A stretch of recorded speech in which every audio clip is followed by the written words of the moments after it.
coming live from I Love the Game podcast. I'm your host, Larry Love. You know, I got a legend in the building with me today. You know, I'm gonna introduce him. He's an author, entrepreneur. Tyrone Hines. Yes, how y'all doing, everybody? I'm here with my boy Larry Love.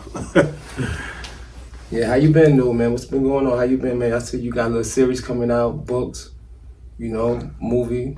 A whole lot on your plate right now, man. Yeah, I got the TV series premiere coming out February 21st at the Palace Theater. Mm-hmm. And that's a spinoff from the Trust No One movie that we did at Palace Theater on February 24th, 2024. So, I'm looking forward to this TV series premiere. It's always excited when you can bring people from your hometown to the big screen and let them feel part of something, Yeah, absolutely, yeah. So who all in this Trust No One on the series? Well, first, the Trust No One movie. Yeah. I got to give a big thank you to each and every one of them who played a part of helping me accomplish that. Okay, shout out. Yeah, it was like 140 people that acted in that movie, right? Wow, okay. The TV series, I love it too because you got a lot of new people like Denise Lee, Jarian Harris, you got Ori Kyles, you got Gucci. You got a lot of different names, Blondie, you know what I mean? You got Dior, Mm-hmm. You got a lot of different people like that coming to help make the TV series iconic. You had EB come perform at the pool party, you know what I mean? So the TV series, it wouldn't be a TV series without the shout out to everybody. The movie. Shout out to everybody who said had a part of that. Yes. Well, big shout out to everybody who had a part of that. Yeah, and it's gonna be 3 episodes.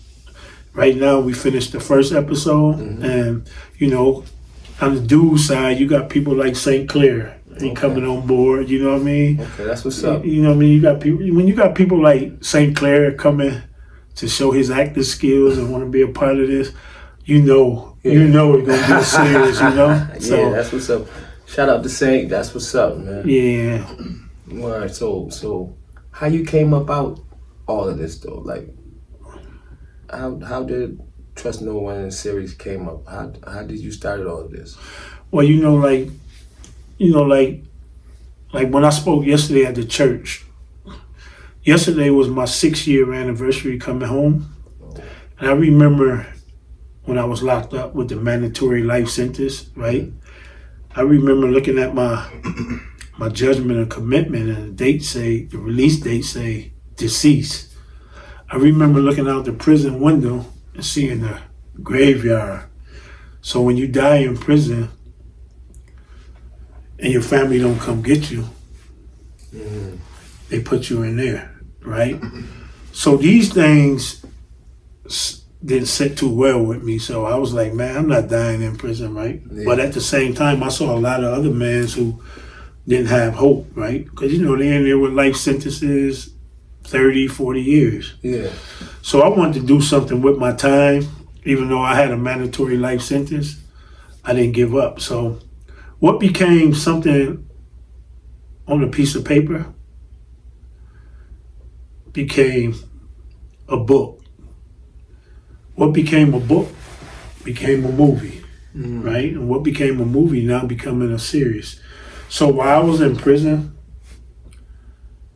and it's not for like every dude not in there just wasting time, but a lot of dudes is, and a lot of dudes is doing good things. So I wanted to be someone who was doing something positive, constructive with my time in there. I wasn't no author, but I'm glad I did write the book because when I got out, it gave me a foundation to get things in motion. Yeah. And a book is way harder than writing a movie. You can write a movie script in a week. It might take you 5-6 months to write a book, right? But all of those are proud accomplishments that I done while I was in prison. Yeah. So now while I was out, what better way now to turn your books and your work that you started inside prison out here, right? So now, just think about you coming home after 26 years and you do a movie with 140 people in it. That says a lot about the people because they believe in your vision. Yeah. But it also says a lot about you coming home, doing something to that magnitude, right? And the impact that it had to today is unbelievable. You know what I mean? You had a sold out premiere. Wow. That they say that building wasn't sold out like that in over 20 years for an independent movie, right? Congratulations on that, man. You know what I mean? So when you do things like that, you show people that you can do other things besides the streets. Yeah. You know, besides illegal stuff, you know what I mean? You know? And the movies and the TV series, they're just one piece of the puzzle. You know, I'm just getting started, Larry Love, you know? Yeah. So that's how all that came about, you know? Okay. You coming home and you want to feed off of what you did in prison, you know? So that's how that came about. Okay. So what else you been doing out here? What else you got going on? Well, you know, I try to go speak. I spoke yesterday at the church on Cortland Ave, right? Mm-hmm. And you know, it was a roller coaster because yesterday was my 6-year anniversary of being home, right? Congratulations on that, man. Yeah, for us to do it 26 years, man. you know what I mean? Whoa. Still, you know, sometimes I have to look at the newspaper article when I got out. Sometimes I have to take a walk. Mm-hmm. Sometimes I go in Hines Park and look over the city. Those are the things that remind me that, man, I'm finally home. Yeah. You know what I mean? Because sometimes I believe that, man, I'm really home, you know?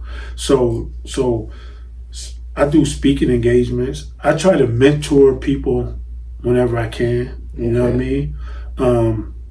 I got my man up. Okay. You know, it's a movement to try to inspire people to really do better with whatever they may be doing, you know what I mean?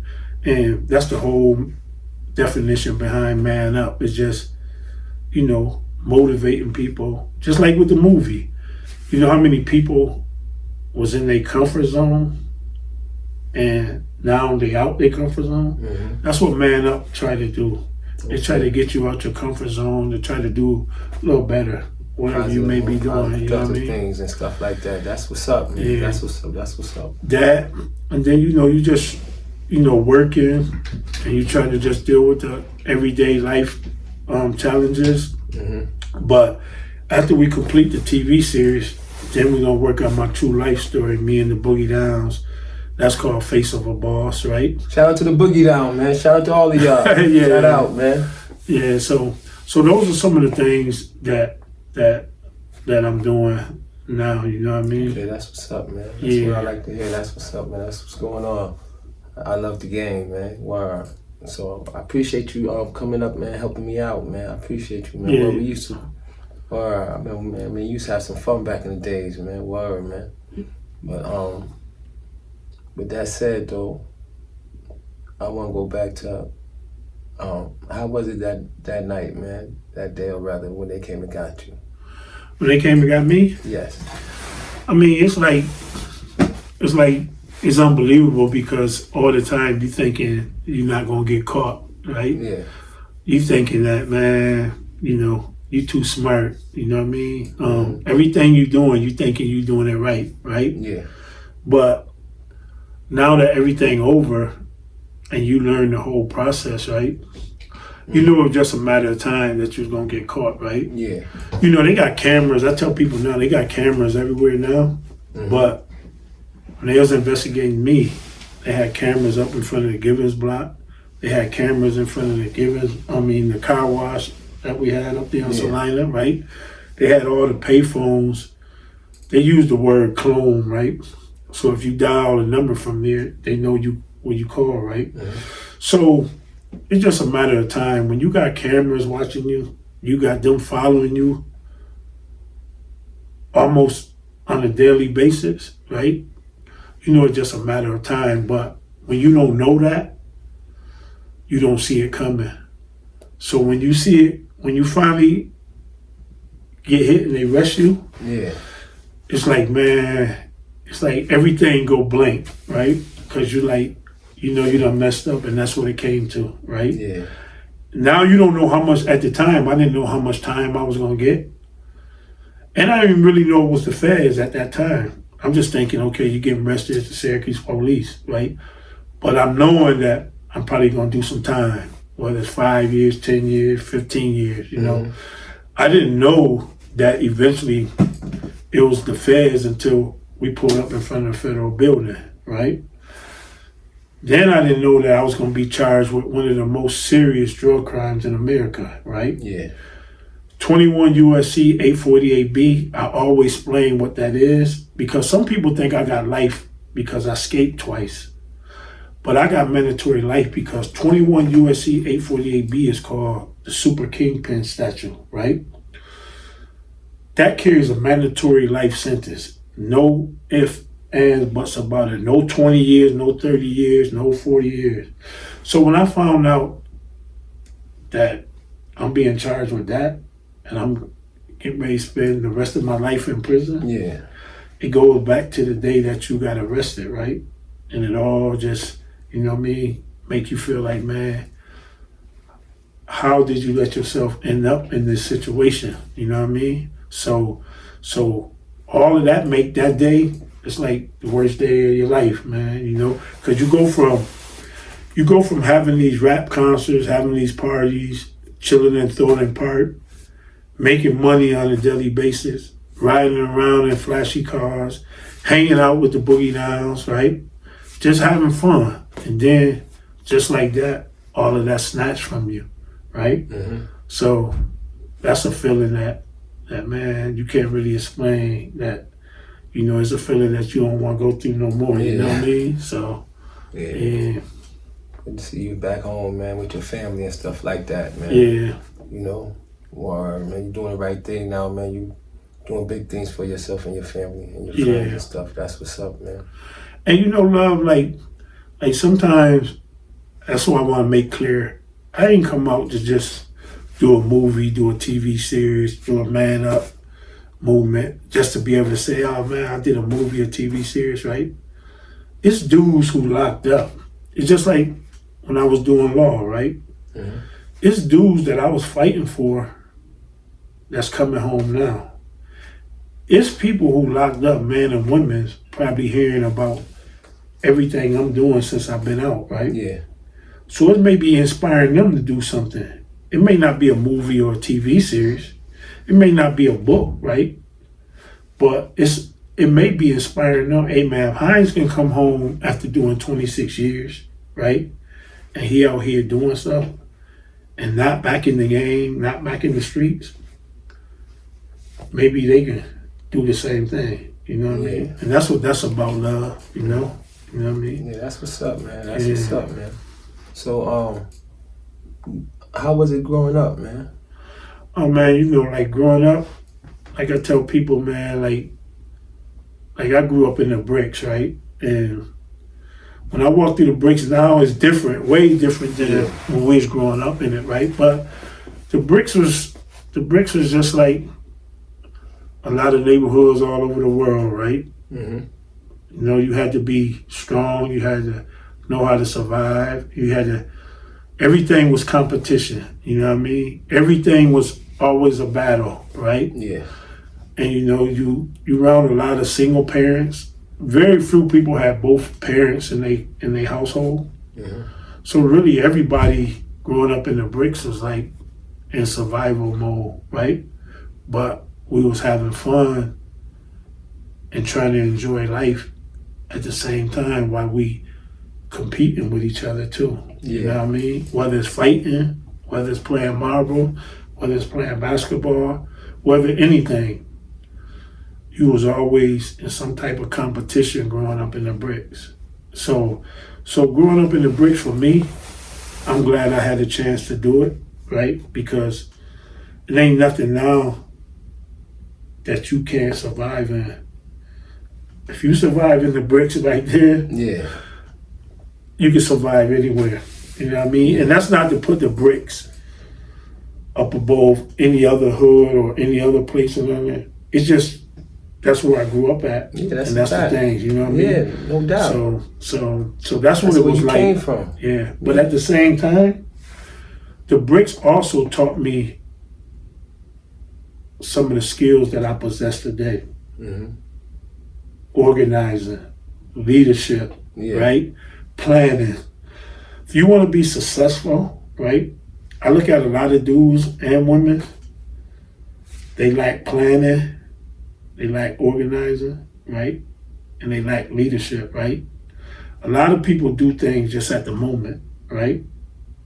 Just like you told me last night, hey, I want you to come up, such and such. So I'm already planning what I'm gonna wear. Mm-hmm. I'm already planning how I'm gonna get here, Yeah. right? I'm already doing all of that.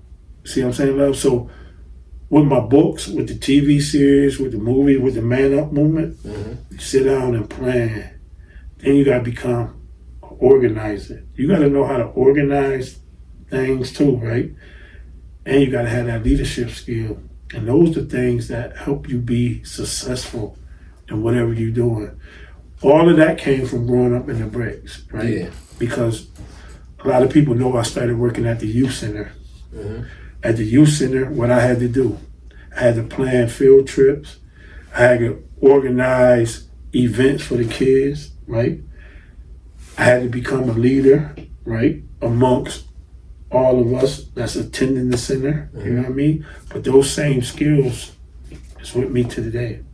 So when I was in prison, when I was doing law work, I had to organize people cases. I had to organize everything. I had to have everything right, planning, everything to be able to win these cases. A lot of the cases, if I would just went and worked on them, I probably wouldn't have won half of them. You know what I mean? So I got all those skills from growing up in the bricks. You know what I mean? Learning to play basketball. So there's some good things came out of me growing up in the bricks. You know what I mean? Yeah. And then love, there were so many good people that came out of the bricks, right? That you still got that type of bond with them. You know what I mean? One thing about growing up in the bricks, Yeah.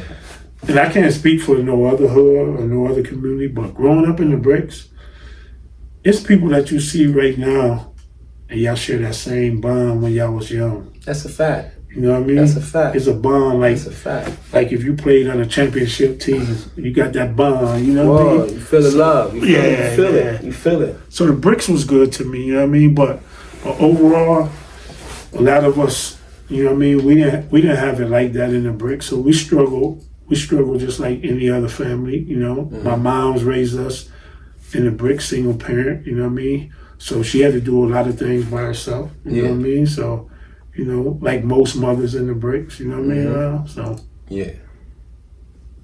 Yeah. Okay. Yeah, man. So, what high school and stuff you went to? I went to Henniger, man. You know. Yeah, I went to Corker, man. Yeah, I went to Henniger, man. You know. Shout out to Henniger High School. Shout out to Corcoran High School. Yeah, so y'all be hearing about the high school, cause that's the theme for the Trust No One's TV series, right? The theme is high school or the 90s. So I want to take people back to when they was going to Henniger, Corker, Fowler, you know what I mean? Nottingham, you know what I mean? So you know what I mean? We all got good memories of those high schools, you know? A whole fact. Yeah. Whole fact. Yes, we do. Yeah. Yes, we do. Good ones, bad ones, you know? Yeah. Cause I came from the era where you get in trouble in school, you get an ass whooping. Word. Yeah. Word. Yeah. Word. So what's been going on with after high school? Well, after high school, you know, man, high school was kind of rough for me at Henniger because I always was skipping school. Yeah. We always was going to other schools fighting, right? So I didn't graduate from Henniger, but so after high school, you know, just like anything else, you're looking for a way. You're trying to find a way, you know. But I was still working at the youth center, right? Yeah. So, you know what I mean? Then I finally got an apartment, right? But once after high school and you're trying to find your way. Now, different opportunities coming at you. You know what I mean? So, there's some hard ways and some easy ways. You know what I mean? So, I guess after my situation ended at the center, working at the center, I got into the drug game, right? Mm-hmm. Because I had an apartment, I had some brothers and sisters, right? And I had bills, right? Mm-hmm. So, being young, you're not thinking about, man, if this job ends, you still got bills, you still got people that you have to take care of, right? So now, what quick way to try to handle all of that was the easiest way, and that's what led me to get into the drug game. You know what I mean? So I wasn't planning on making no career out of the drug game. Yeah. I was just looking to make some easy money real quick. You know what I mean? Mm-hmm. And I wasn't really serious about it. You know what I mean? So you could say that's what really happened after high school. You know what I mean? Really, I lost my moms too.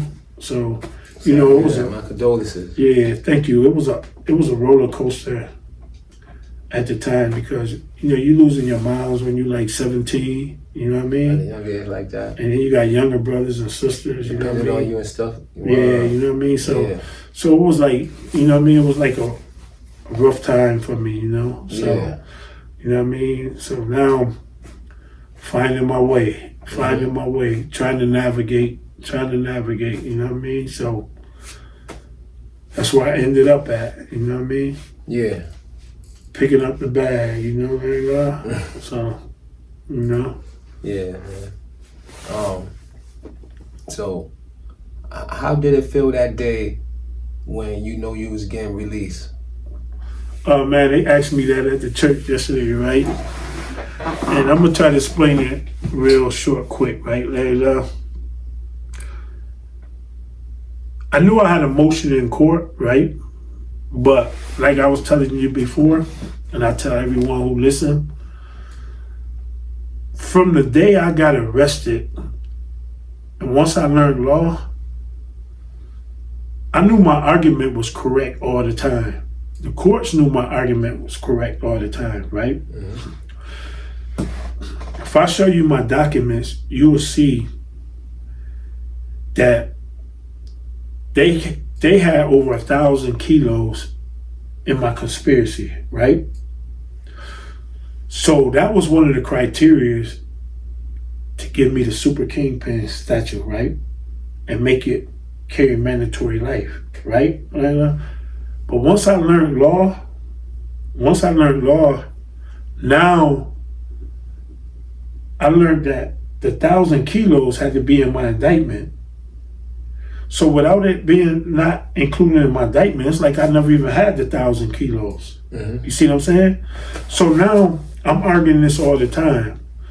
So do you know that was my argument from day one to the day I was released, right? Mm-hmm. Because finally everybody was seeing what I was talking about, right? Mm-hmm. These drugs was part of the charge. So why they not in the indictment? So going back to your question is, my motion went across the judge's desk that Monday, and he cut me loose that Friday. Now, that's unheard of when you fight in cases because you gotta get a prosecutor a chance to respond, right? So I'm thinking it's gonna be 4 months, it's gonna be 5 months down the road battling. And then you don't even know if the judge is gonna let you out, right? So it was Friday. I come in just like any regular day. I got coming from work, got my stuff. So it's 5 computers. Mm-hmm. Usually when you come in, you go check your emails before you go in, lock in. So I knew that the law library was closed on Friday night. So I'm thinking, just like any other Friday night, what I'm gonna do is I'm gonna go play some basketball. I'm gonna go do some legal work on the typewriter, or I'm gonna sit down and watch a good movie. Yeah. So when I go check my email, when you go check, you can see a blue light up on the computer knowing how many messages you got. So I checked it. It was from my lawyer. In big bold letters, it say time served, right? It say time served. Yeah. So I'm like, so it's people next to me. So I'm like, damn, the excitement, right? Because Larry Love, When you seen that, how like man, when you seen when that shit just popped up, man, what was that feeling right there? man, that feeling was like, man, like it was unbelievable, right? Like man, it was like, because 1 minute you serving a life sentence and the next minute you going home, right?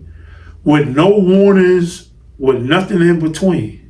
Usually, Larry Love, you did state time, right? You knew what day you was getting released. Yeah. I didn't know that. So I'm serving mandatory life sentence this minute. The next minute I'm reading time served. So really, Larry, it's like anything else. Sometimes when good news hit you, you don't really grasp it right then and there because you know you finally coming home. You know you finally coming home after a prosecutor charged you with one of the most serious drug crimes and tell the media that you're gonna die in prison. You're never gonna see the streets again. But yet, you reading a message from your attorney where the judge just said time served, right? So you tell me how you would have felt, right? You see what I'm saying? So what happened was, but at the end of the email, it says, since it's late in the day, you might not go home till Tuesday because Monday was a holiday. So now, mind you, I'm like, okay, man, you know, that's good with me, right? So what happened later, it's count time. Yeah.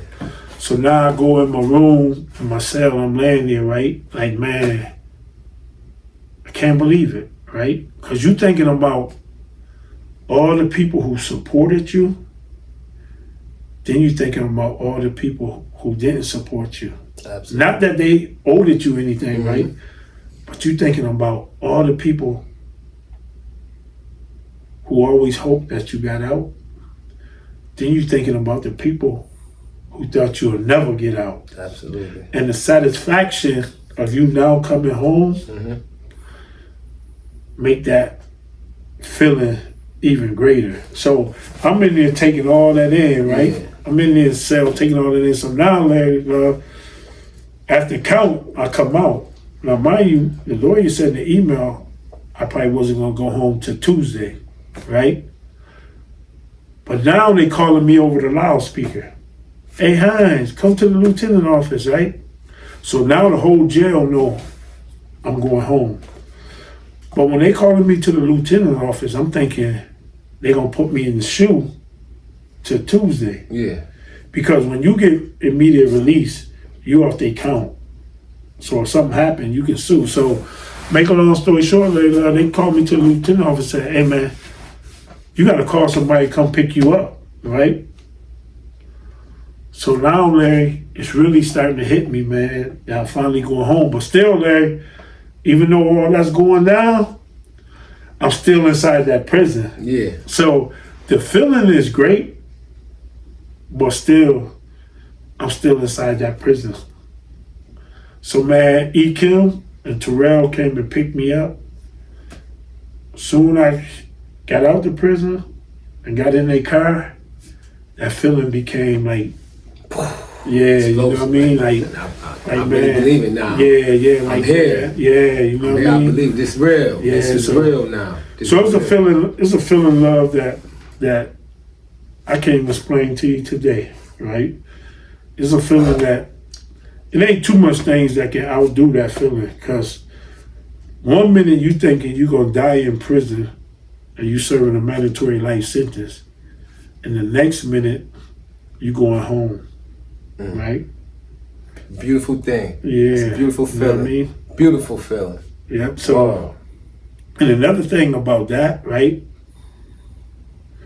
Like the judge said in his order, that one of the reasons he took in consideration of cutting me loose based on my strong argument, he said that I never gave up, even serving mandatory life. Yeah. He said I never gave up and I always was fighting my case, right? As you should. And he said I always was still doing community work, right? Mm-hmm. So, love, that's the type of stuff rubbed off on the dudes that I left behind. Yeah. Because even dudes from Syracuse, they watch me in the library every day.